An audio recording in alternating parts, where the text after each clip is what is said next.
बहुत दिनों पहले की बात है। शांतिपुर में एक बहुत बड़ा जंगल था। उस जंगल में मिनी नाम का एक माँ बंदरिया अपने 2 बच्चों के साथ रहा करती थी।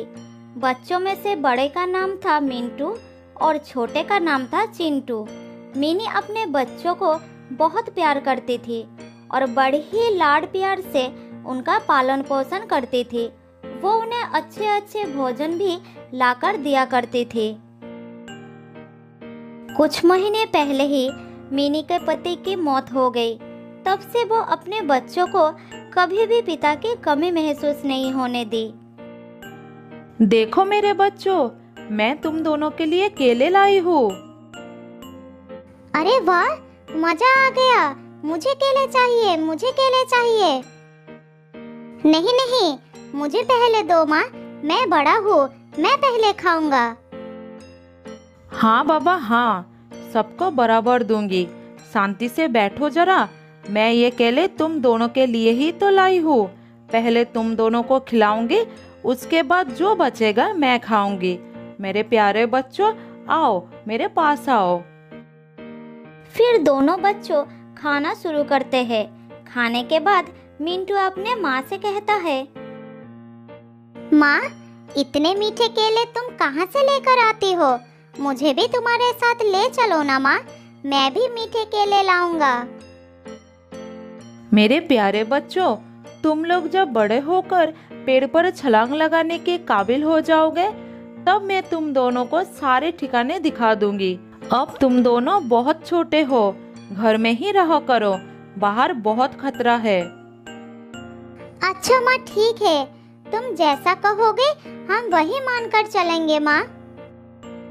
मैं तो बिल्कुल बाहर नहीं जाऊंगा माँ, बाहर बहुत खतरा है। तुम मुझे खाना लेकर दोगे और मैं बैठे बैठे खाऊंगा। लेकिन मेरे बच्चे, मैं तो हमेशा जीवित नहीं रहूंगी। मेरी भी तो उम्र हो रही है। बड़े होने के साथ साथ तुम दोनों को जंगल के सब कुछ सीख लेना होगा, नहीं तो मैं जब नहीं रहूंगी तब मुसीबत में पड़ जाओगे। नहीं माँ, तुम्हें कुछ नहीं होगा।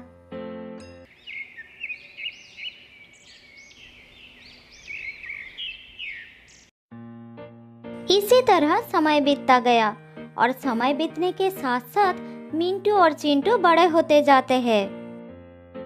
मेरे प्यारे बच्चों, तुम दोनों अब बड़े हो गए हो, इसीलिए मैं चाहती हूँ कि तुम दोनों मेरे साथ चलकर भोजन की तलाश करना सीखो।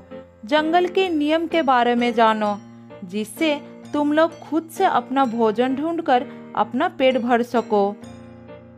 हाँ हाँ माँ, मैं तो कब से जाने के लिए तैयार हूँ। मुझे अभी ले चलो माँ। मैं इस घर के बाहर कभी नहीं गया हूँ। मुझे जंगल देखने का बहुत मन कर रहा है माँ। नहीं माँ, मैं नहीं जाऊंगा। मेरी तबीयत ठीक नहीं लग रही है, तुम दोनों जाओ। अच्छा अच्छा ठीक है, कोई बात नहीं, मैं तुम्हारे लिए भोजन लाऊंगी। फिर माँ बेटे भोजन लाने के लिए जंगल की तरफ चले जाते हैं और चिंटू घर में बैठकर आराम करने लगते हैं। इसी तरह कुछ और दिन बीत जाता है। चिंटू को इसी तरह बिना हाथ पैर चलाए भोजन मिलने लगा, जिससे वो और भी आलसी हो गया। बाद में जब उसकी माँ उसे जंगल में जाने के लिए कहती थी, तो वो कुछ न कुछ बहाना बना देता था। बेटा चिंटू, क्या आज तुम मेरे साथ चलोगे? ऐसे बैठे रहने से कुछ नहीं होगा। तुम्हें भी तो खाना ढूंढना सीखना होगा। नहीं माँ, मेरे पैरों में बहुत दर्द हो रहा है और फिर जंगल से भोजन लेकर आना, इसमें कौन सी बड़ी बात है? तुम मुझे फालतू में परेशान कर रही हो।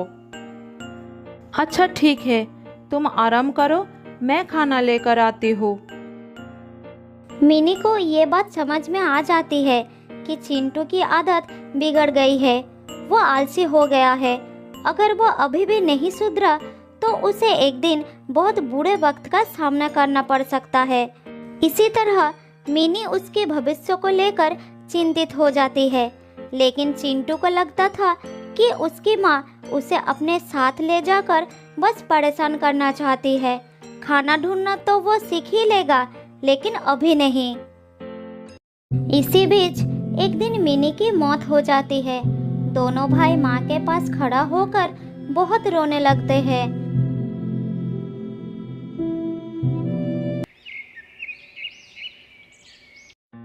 अगले दिन मिंटू अपने भाई को कहता है, देखो भाई, अब हमारी माँ नहीं रही, अब हमें खुद से सारा काम करना पड़ेगा। अरे तुम तो मेरे भाई हो ना, तुम्हारे रहते मुझे किस बात की चिंता है। हाँ, तुम्हारी बात बिल्कुल ठीक है, लेकिन हमें अपना जीवन जीने के लिए अपने पैरों पर खड़ा होना बहुत जरूरी है। मैं कब तक तुम्हारा साथ दूंगा। अरे भैया, ज्यादा ज्ञान मत दो। जंगल से मेरे खाने के लिए कुछ भोजन लाते हो तो तुम इसीलिए अपने आप को बड़ा महान समझने लगे हो। मिंटू को अपने भाई की बात सुनकर बहुत दुख होता है, लेकिन वो उसका साथ नहीं छोड़ पाता, उसके साथ ही रहने लगता है।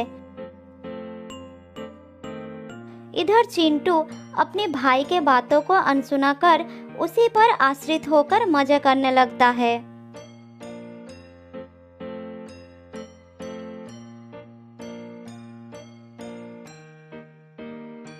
अरे चिंटू, कहाँ हो? ये देखो, आज मैं तुम्हारे लिए आम लेकर आया हूँ। जल्दी आओ, आम बहुत ही स्वादिष्ट है। फिर चिंटू अपने भाई के पास आकर आम खाने लगता है। इसी तरह दिन बीतता गया।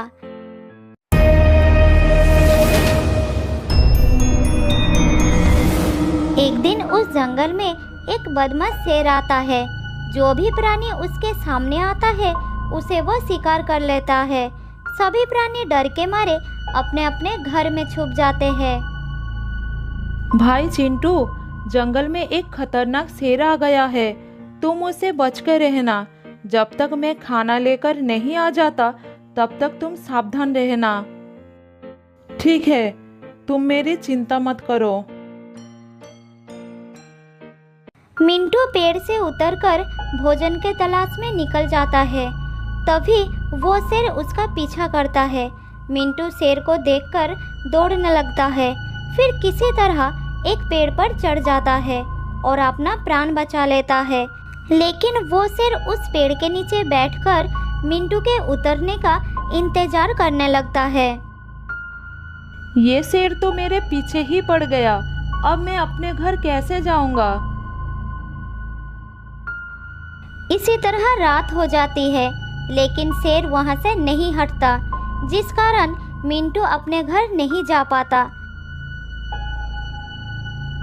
उधर चिंटू अपने भाई के घर ना लौटने के कारण भूखा ही रह जाता है, लेकिन वो भोजन के लिए कोई भी कोशिश नहीं करता। पता नहीं मेरे भाई को क्या हो गया। कहीं ऐसा तो नहीं वो जानबूझकर आज वापस नहीं आया? मैं सुबह से भूखा हूँ, अब मैं क्या करूँ? बहुत भूख लगी है।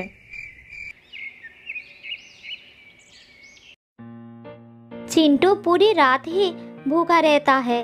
अगली सुबह मिंटू घर वापस आता है और अपने भाई को खाना देता है। भैया, तुम्हारी वजह से मुझे पूरी रात भूखा ही रहना पड़ा। तुम तो भूखे रहे, मेरी तो जान ही खतरे में थी। अच्छा, ऐसा क्या हुआ तुम्हारे साथ? मिंटू अपने भाई को सारी बात बताता है। फिर उसे कहता है, इसीलिए तो कहता हूँ तुम खुद से कुछ काम कर लिया करो, जिससे जरूरत पड़ने पर बुरे समय का सामना कर सको। अच्छा, ठीक है ठीक है। इसी तरह समय बीतने लगता है। कुछ दिनों में बारिश का मौसम भी आ जाता है और तेजी से बारिश शुरू हो जाती है।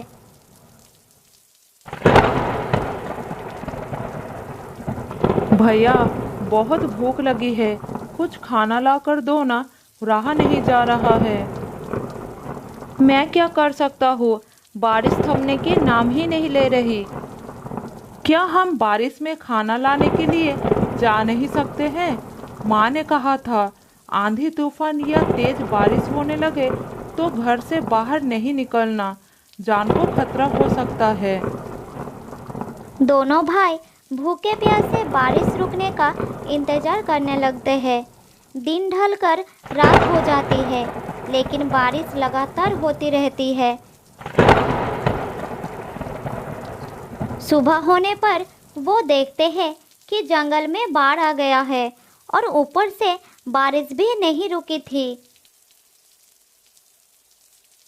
हे भगवान, पूरा जंगल बारिश के पानी में डूब गया है, अब क्या करूं? भूखे भाई का हाल देखकर मिंटू से रहा नहीं जाता और वो खाने के तलाश में जाने लगता है। तुम अपना ख्याल रखना, मैं खाने की तलाश में जा रहा हूँ। मैं भी तुम्हारे साथ चलूंगा भाई। नहीं, अभी नहीं, बाहर बहुत खतरा है, बारिश भी हो रही है, मैं जल्दी कुछ खाना लेकर आ जाऊंगा। मिंटू खाना लेने के लिए चला जाता है और चिंटू घर पर भैया के लौटने का इंतजार करता है। बहुत समय बाद भी मिंटू वापस नहीं लौटता। अरे भैया अभी तक वापस क्यों नहीं आया? इतनी देर हो गई, भूख से तो मेरी जान निकल जा रही है। अगर मुझे खाना ढूंढने का अनुभव होता तो मैं खुद चला जाता। चिंटू को बहुत ही पछतावा होता है कि वो हमेशा दूसरों पर निर्भर रहा। उसने कभी भी किसी चीज को पाने की कोशिश नहीं की, जिसके कारण आज वो संकट में फंसा हुआ है। कुछ दिनों से लगातार भूखे प्यासे रहने से चिंटू की हालत बहुत खराब हो जाता है। फिर एक रात उसे भूखे सोना पड़ता है, लेकिन चिंटू के लिए उस रात के बाद अगली सुबह नहीं होती, वो हमेशा के लिए सो जाता है। तो दोस्तों, इस कहानी से हमें ये सीखने को मिलता है कि हमें कभी भी दूसरों पर आश्रित नहीं रहना चाहिए। बहुत साल पहले की बात है। एक जंगल में रहती थी एक लोमड़ी। वो बहुत झूठ बोलती थी। उसे इधर की बातें उधर लगाने का बड़ी शौक थी।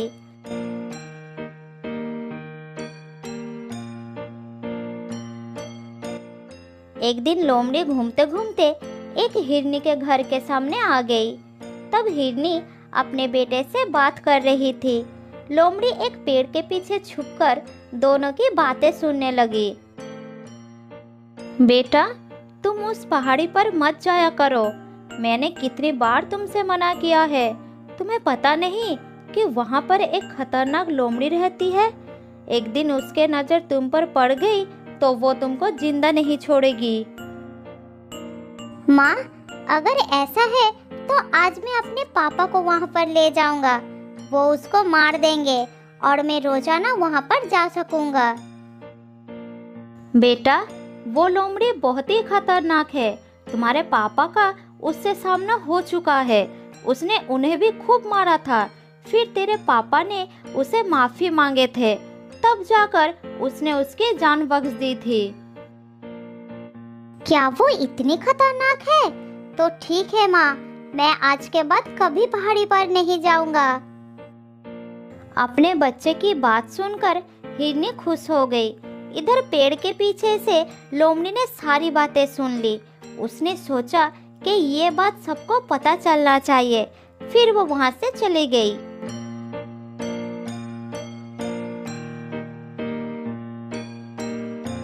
वापस जाकर वो एक एक करके सारे जानवरों को ये बात बता दी कि हिरनी का पति एक लोमड़ी से पिट कर आया है।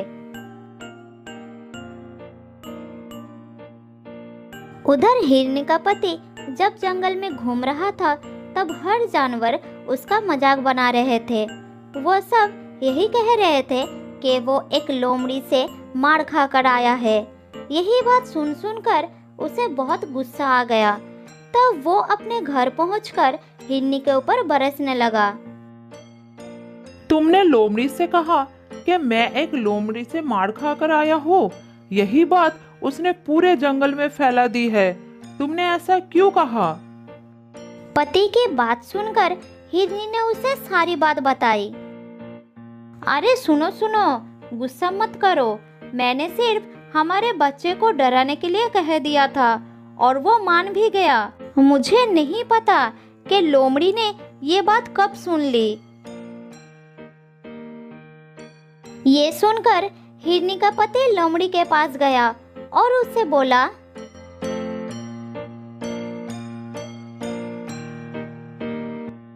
मेरी बीवी ने ये बात केवल मेरे बच्चे को डराने के लिए कही थी और तुमने इस झूठ को पूरे जंगल में फैला दिया। तुमने ऐसा क्यों किया? अब जाओ और जाकर सबको सच्चाई बताओ कि मैं किसी लोमड़ी से मार खाकर नहीं आया हूँ। उसका गुस्सा देखकर लोमड़ी डर गई। उसने फिर सबके पास जाकर ये बात फैला दी कि ये सिर्फ एक झूठ था। फिर वो थका हारा हिरनी के पति के पास पहुंची। तब उसने उसे माफ कर दिया और लोमड़ी अपना घर लौट गई।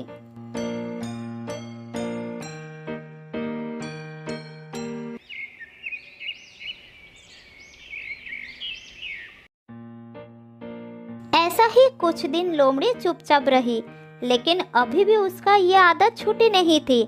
फिर से वो जंगल में घूमने लगी।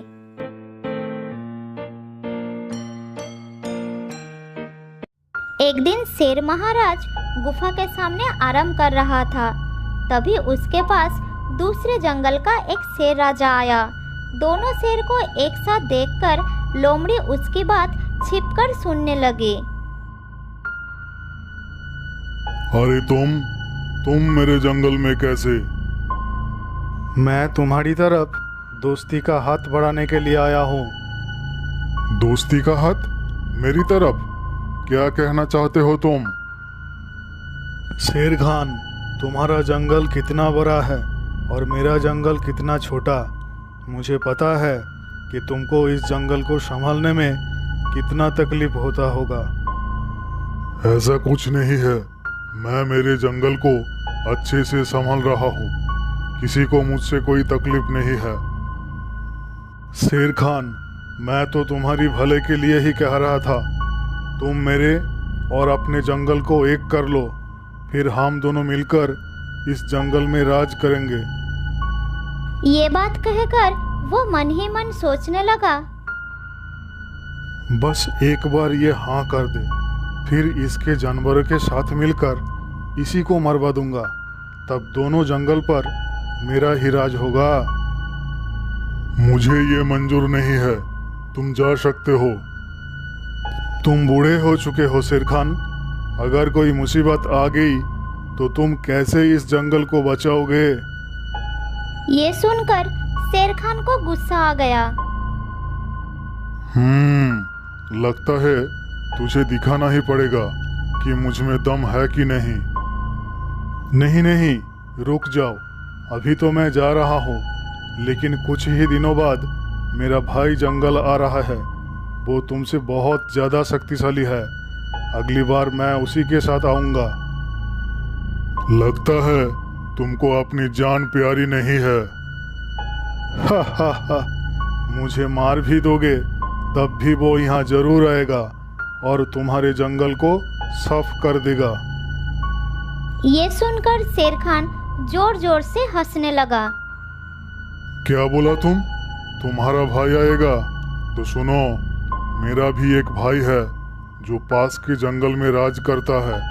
मुझसे ज्यादा जवान और ताकतवर है वो। मैं उसी को बुला लेता हूँ। लेकिन अगर वो इस जंगल में आएगा तो उसको भी शिकार की जरूरत पड़ेगी। तो क्या हुआ?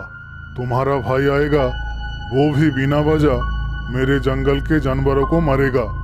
इससे अच्छा मैं अपनी भाई को ही बुला लेता हूँ।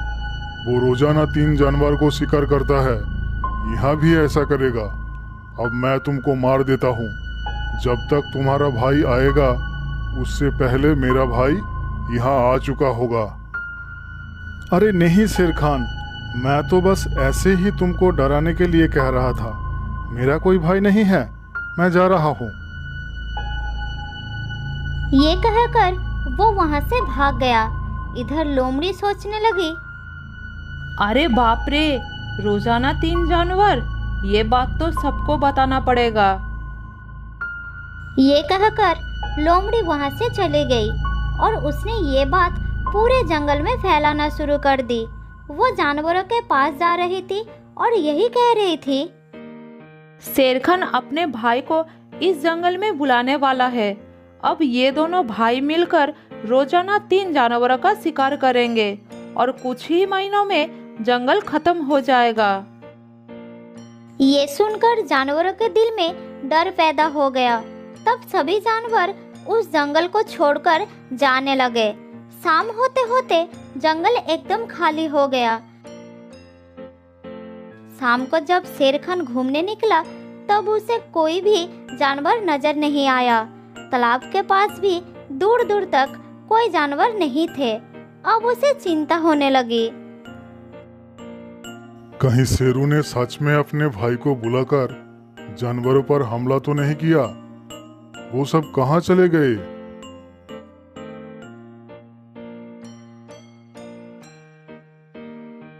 थोड़ी दूर जाने के बाद शेरखान को बहुत सारा पैरों के निशान नजर आया जो जंगल के बाहर के तरफ जा रहा था। फिर वो उसी रास्ते से भागना शुरू कर दिया।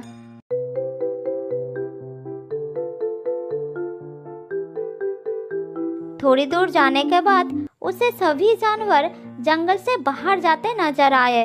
शेरखान सबके सामने जाकर खड़ा हो गए। क्या हो गया तुम सबको? कहाँ जा रहे हो जंगल को छोड़कर? थोड़ी देर तो कोई कुछ नहीं बोला। फिर हाथी ने हिम्मत करके कहा, वहाँ रुककर मौत का इंतजार करने से अच्छा है कि हम यहाँ से चले जाए। मौत का इंतजार? तुम लोग क्या कहना चाहते हो? हमें पता चल चुका है कि तुम अपने भाई को भी इस जंगल में बुलाने वाले हो, जो कि रोजाना 3 जानवरों को खाकर अपनी भूख मिटाता है। जब वो यहाँ पर आएगा तो हम में से ही रोजाना 3 जानवर कम होंगे, तो यहाँ कौन रुकना चाहेगा? तुम लोगों को ये किसने कहा? ऐसा कुछ नहीं होने वाला है। हमें ये सब लोमड़ी ने बताई थी। ये सुनकर शेरखान को बहुत गुस्सा आया और वो गरज कर बोला, लोमड़ी, कहाँ हो तुम? मेरे सामने आओ। ये सुनकर लोमड़ी डर गई। वो जानवरों के पीछे छुपी हुई थी। फिर वो धीरे धीरे सामने आई। तुमने ये झूठ क्यों फैलाई? जल्द ही बताओ, इसके पीछे क्या कारण था? महाराज, मैंने आपको कहते हुए सुनी थी। आप शुरू से कह रहे थे कि आप अपने भाई को बुलाने वाले हैं और फिर रोजाना 3 जानवरों का शिकार किया करोगे। मूर्ख, तुमने ये नहीं सुना शेरू क्या कह रहा था? वो अपनी भाई को बुलाकर इस जंगल पर हमला करने के लिए कह रहा था। इसीलिए उसको डराने के लिए मैंने ऐसा बोल दिया कि मेरा भी एक भाई है। असल में मेरा कोई भाई नहीं है और मैं कभी अपने जंगल को बर्बाद नहीं करूंगा। ये सुनकर सब जानवर खुश हो गए और वापस जंगल की तरफ चल पड़े। सुनो लोमड़ी, आने वाले खतरों से होशियार रहना अच्छी बात है, लेकिन पहले पता कर लेना चाहिए कि खबर सही भी है या नहीं। बिना पता किए किसी भी बात को फैलाना अफवाह होती है और अफवाह फैलाने से हमेशा नुकसान ही होती है। ये सुनकर लोमड़ी को अपनी गलती का एहसास हो गया। फिर उस दिन के बाद उसने अफवाह फैलाने की आदत हमेशा के लिए छोड़ दी।